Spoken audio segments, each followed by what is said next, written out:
Aquí hay algunos de los mejores expertos en educación que tú te puedes encontrar en Latinoamérica, aquí en RD. Aquí en RD. Pero ¿dónde tú los encuentras?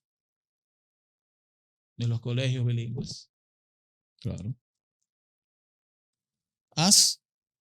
Saca un consorcio, pequeño grupo de ellos, saca una verdadera comisión y que te hagan un reporte. Incluso en cuanto a análisis del sistema educativo dominicano, nosotros tenemos una de las mejores instituciones del tren gubernamental, el Instituto para la Medición de la Calidad de la Enseñanza del Sistema Público Dominicano, algo así, que está fondeado por instituciones internacionales. Pero ya. Óyeme. Vamos a frenar ese financiamiento y vamos. Óyeme. Que no. Son algunas de las mejores investigaciones. Son algunas de las mejores investigaciones que tú te encuentras, científicas, que se producen en el Ejecutivo Dominicano. Vamos a fondear a nosotros. Esa gente ha analizado quiénes son los mejores maestros del sistema educativo dominicano y tienen identificado cuáles son y por qué lo son. Por ejemplo, hace 10 años, ellos hicieron una encuesta en la que ellos determinaron que de todo el currículum de los cursos de la educación pública en bachillerato, de octavo a cuarto de bachillerato, los estudiantes aprendían el 55%. Esto fue, lo pueden buscar, ese reporte de 2014-2015. ¿Cómo fue? ¿Qué pasó? ¿Por qué nada más aprenden el 50-55% de todo lo que se le da? Bueno, cuando van a hacer el estudio lo que dice es que el 90% de los maestros solo da la mitad del programa de estudios. Y entonces, de la mitad del programa de estudios, los estudiantes aprendían 90 o 100% de todo lo que se le daba. Entonces, es un problema del maestro. Claro. Entonces, había una profesora, que me acuerdo que lo decía, que sus estudiantes aprendían entre el 90 y 95% de todo. Entonces, hubo que ir a analizar a esa señora. Y la señora, básicamente, ella sacaba sus propios resúmenes y sus propias investigaciones de los temas y tenía una regla en su clase de que ningún muchacho podía tener un celular en su centro de estudio. Eso fue. Y de ahí se desprenden una serie de recomendaciones para replicar ese modelo de enseñanza. Pero eso se quedó ahí. El reporte está disponible en internet para cualquier persona que lo quiera ver. Pero hay países que ya han implementado eso de la prohibición de los celulares. Sí, pero incluso Francia y Suecia son ejemplos muy modernos. De hace unos cuantos meses atrás que se volvieron virales en redes. La República Dominicana encontró el problema de la educación hace 12 años atrás. Lo que pasa es que no somos Francia, no somos Alemania. Aquí se hacen investigaciones. Nadie le hace caso a eso. Empezando por los mismos funcionarios públicos que hacen líneas de políticas públicas sin ningún fundamento científico. Aquí es donde viene mi principal crítica. Ni siquiera te voy a preguntar por la cumbre. No, ya eso. Ahora que estamos hablando de educación, me gustaría que la conversación girara en torno a lo de la inteligencia artificial y cómo el sistema educativo dominicano está gestionando eso. Primero, no lo está gestionando porque no hay ningún cambio ni superficial, ni profundo, ni de ninguna característica. Eso es un debate que ni siquiera existe. Wow. No existe. ¿A quienes yo sí he visto debatiendo esto? A algunos directores de colegios privados de nuestro país, sobre todo de Santo Domingo, que se están asesorando con consultores internacionales, pero no pasa de ser algo bien focalizado, dependiendo de cuál sea el interés del director de ese colegio. Y hay diferentes corrientes de pensamiento económico al respecto, pedagógico. Yo te puedo dar 3. Uno, hay una corriente que dice Es demasiado conveniente para los muchachos la implementación de AI en la ejecución de las tareas. Demasiado conveniente. Conveniente. Hágame un resumen de Don Quijote. ChatGPT. Hágame un resumen de Don Quijote. Enter. Demasiado conveniente. Por lo tanto, vamos a prohibirlo. Esa es la primera corriente de pensamiento. Ajá. ¿No? Es una corriente de pensamiento conservadora. Conservadora. Sí, ultraconservadora, porque, Sí, sí, sí, sí. porque un resumen del Quijote, sí, si tú haces un resumen del Quijote, todo el mundo te pide un resumen del Quijote. Lo que hay que ver en términos de qué tú quieres resumir el Quijote. Eso representa. O sea, el Quijote, mira, el Quijote en el pensamiento, hazme un resumen del Quijote desde el pensamiento progresista. Es el Quijote o sea, hay muchos matices que Dentro puede de eso. tener un Sí, claro. resumen del Quijote. No, y además. Pero eso solamente lo podemos Ajá. expresar, matizar una generación que no ha crecido bajo la influencia de la inteligencia artificial. Sí, claro. Claro, pero también ahí entra un reto Sin para. negar el paradigma que representa. Claro, pero ahí entra un reto mayor para el profesor o el maestro, como tú quieras llamarlo, Claro. de la motivación que pueda influir al alumno, él motivarlo a que, ok, puedes utilizar la herramienta de la inteligencia artificial, pero la motivación que yo te doy para que profundices en el Quijote, no solamente que bajes el ChatGPT y le dé la orden, ame esto y ya, sino si yo tengo una motivación de yo quiero saber qué es el Quijote a través de mi profesor, que yo creo que esa es la gran misión del profesor, es motivar. ¿No? Y guiar en el Guiar, proceso motivar. de aprendizaje. Claro. La segunda corriente de pensamiento pedagógico es la apertura. Sí, vamos Total. a utilizar tecnologías de inteligencia artificial como ustedes quieran, porque una de las habilidades que se han identificado como importantes a desarrollar en los sistemas educativos modernos es el criterio de cuándo algo fue hecho por AI. Que cuando tú leas un texto, tú te des cuenta si eso lo pudo haber hecho una inteligencia artificial o una persona. Hay gente, educadores, sobre todo alemanes, que dicen es necesario el desarrollo de la ciudadanía del criterio de cuando algo fue hecho por inteligencia artificial. Harari dice que eso va a ser imposible. Hay gente que se da cuenta y se han determinado formas, porque, por ejemplo, la forma en la que funciona un Large Language Model, un modelo de lenguaje grande, la mayoría de todos copian a Hemingway en su proceso de composición lingüística. Eso fue una decisión que se tomó hace varios años atrás porque Hemingway es reconocido dentro de la literatura inglesa contemporánea como el escritor que más conceptos complejos podía narrar en sus novelas, pero que lo hacía de manera más fácil. Y todos copian a Hemingway. Sí. Todos. Todos esos modelos. Tú estás invitando a la gente a que desafíe ese modelo. Y que se lea por quién doble las campanas. Exacto, ¿no? Y no solamente que se lea por quién doble las campanas, léalo. Pero después tú dices inteligencia artificial, mira, yo quiero que tú me lo complejices y hagas un cruce entre Hemingway y como escribía José Saramago. O Dostoyevsky. O el Rayuela. Que escribió. Ay, Cortázar. Me encanta Cortázar, pero en estos momentos no estoy para él. Oh, Dios mío.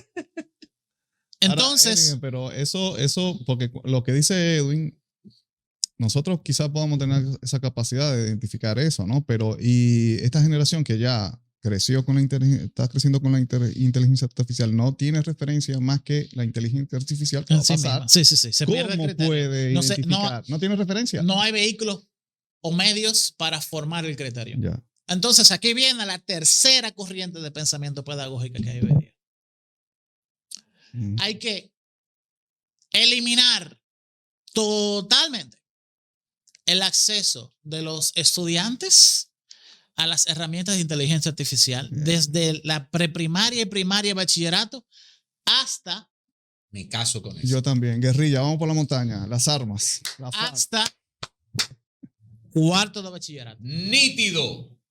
Solamente De acuerdo. cuando hemos trabajado con el estudiante en su proceso de formación cognitiva, en el que el joven tiene oportunidad de acceder bajo sus propios criterios y capacidades a la información, y él mismo, el profesor lo guía Ejercitar las sobre sus, neuronas. correcto.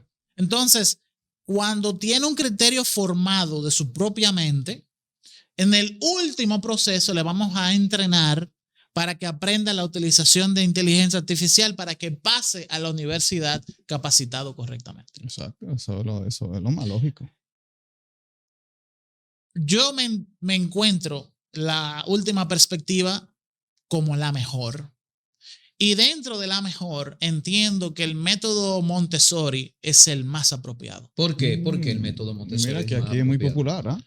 Pero a la gente no, el La gente no lo pueblo entiende. llano no lo entiende. Dale, explícalo. ¿Lo explicamos? Claro, Sí, sí. explícalo. María Montessori, educadora italiana del siglo XIX, creó su propio método educativo basado realmente en una perspectiva espiritual del alma y del ser humano, en donde decía que cada persona tiene características innatas diferentes y que los niños no son tablas rasas. Así mismo lo dijo. Tú, viejo, tú tienes tu capacidad comunicativa desde antes de tu nacer. Tú también, acá. Y todo el mundo.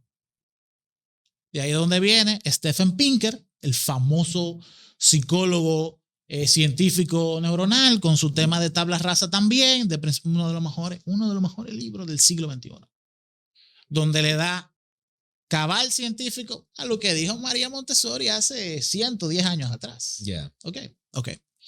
Entonces, ¿en qué consiste? Consiste en que los cursos de educación deben de ser etapas en donde hay un programa de estudios central formativo con una serie de conocimientos esenciales que los estudiantes deben de dominar, pero luego de ese núcleo formativo tú tienes una serie de cursos optativos que, dependiendo del gusto y la elección propia del estudiante, él se va a ir hacia ellos. O sea, tú tienes tu formación universal, básica, estructurada, pero luego tú tienes un curso de literatura europea o asiática, o te vas por tecnología, o te vas por un curso sobre debate, o sea, la materia del debatir, Sí, claro. oratorio, o un curso de filosofía optativa, o un curso de ingeniería, o de aplicación, o de robótica. Y así es que ustedes ven como en los muchos colegios privados de Santo Domingo tienen cursos de robótica. Porque esto ha sido tan influyente que nadie ha podido no copiar, aunque sea algo del método Montessori en este momento en todo el sistema educativo, tanto en universidades como en colegios. Y el método Montessori se aplica muy bien está bien alineado con el tema de inteligencia artificial, porque si el estudiante lo quiere, ya cuando entre en cuarto de bachillerato, tercero de bachillerato, nunca se reserva para la primaria. Entonces se va a optar hacia donde su talento y su curiosidad lo guíe. Yo creo que eso es muy, muy, muy plausible. Ese último. Sí.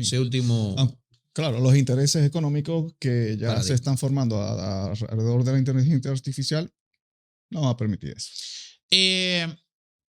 Hay buenos ejercicios modernos, como la escuela experimental Bezos, de Jeff Bezos, el fundador de Amazon.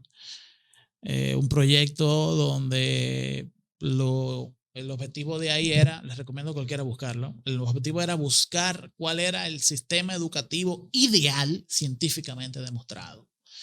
Ahí hubo profesores que se ganaban 2 y 3 millones de dólares por año. Entonces ellos encontraron varias cosas que son muy, muy interesantes. Por ejemplo, la cantidad óptima de estudiantes en un curso es 9. 9. 9. Ya. 9 muchachos. según la segunda cantidad óptima es 17. ¿Quién? Pero por Dios. Yo siempre era como el 42, 43, imagínate tú. Inmediatamente superas esa cantidad de estudiantes, el profesor, si es un profesor dedicado, no un sistema educativo donde los profesores se cambian por materia, si es un profesor dedicado, no va a poder observar el desarrollo individual de cada estudiante. Con 17, no lo va a poder hacer. Pero si en lugar de 17 son 9, el profesor va a terminar conociendo el funcionamiento de la psiquis de ese estudiante y va a poder guiarlo de la mejor manera posible. Una persona puede conocer, un maestro puede conocer a 9 estudiantes al 100%, o a 17 a un 75%. ¿Me doy a entender? Claro. Pero en la preparatoria, donde generalmente la estructura es que tú tienes profesores especializados en temáticas o en historia, etcétera, ya ahí la calidad puede bajar porque si tú incrementas, o sea, como se rotan los maestros, los maestros no pueden ver, no pueden, a menos de que sea un caso muy particular, darle seguimiento, que es el fundamento de la... O sea, en el siglo XXI entendemos que el seguimiento del maestro con el estudiante es lo que asegura el aprendizaje. Claro. El seguimiento es lo básico. Cuando tú te vas a las escuelas y universidades más costosas del mundo, lo que realmente cambia es el seguimiento del maestro. Donde tú puedes hacer, por ponerlo de una forma matemática, que el estudiante se aprenda la mitad, el principio de una fórmula matemática o estadística, pero no sabe cómo terminar al final porque cambia el tipo de, ya no es suma, resta, división o multiplicación, quizás una refracción o una exponenciación lo que tienes que hacer, ¿no? O encontrar una raíz cuadrada de algo o encontrar un número óptimo entre uno y otro, ¿no? Entonces el estudiante se pierde ahí y el maestro puede identificar cuáles son las operaciones matemáticas que no domina el estudiante. Entonces, ahí es donde entra que mientras menor cantidad de estudiantes tienes, el maestro puede identificar y sopesar esa falta. También sucede que la comunicación entre pequeños grupos de estudiantes es muchísimo más alta y el que sabe más dentro de un grupo de entre 9 y 17 estudiantes, le enseña a quienes no saben de manera natural. Eso pasa entre los estudiantes. Eso sucede. Y uno le enseña lo que no sabe al otro. Y eso es. Qué linda deriva hemos tenido aquí con nuestro querido amigo y hermano Eriden Estrella. Este programa es para que usted lo vea varias veces, saque sus conclusiones. Por supuesto que muchos no estarán de acuerdo. Ya me mencionó a Steven Pinker, que tengo ahí mis reservas, pero es así. Es un buen profesional. Sí, un buen profesional, pero bueno, está bien. Vamos a hablar de eso en otra ocasión con Steven Pinker. Pero opine, reproduzca este contenido, multiplíquelo, compartiéndolo con la gente, porque es muy importante tener una basamenta, un fundamento importante en torno a la realidad de la crisis inmigratoria haitiana en República Dominicana y lo que potencialmente, lo que ya está significando para nosotros y cómo hemos evolucionado también con al tema de la inteligencia artificial. Esta es La Quinta Pata, José Maracayo, Edwin Cruz. Recuerda suscribirte, activar campanita, darle a me gusta para seguir creciendo, compartir. Estamos en el canal 503 de WIN TVO para el Gran Santo Domingo, Siembra TV, de 1 a 2 de la tarde, de 9 a 10 de la noche la retransmisión en el este del país a través de la señal de Telecable Nacional Anyway y en el Cibao, en las principales empresas de cable de la zona.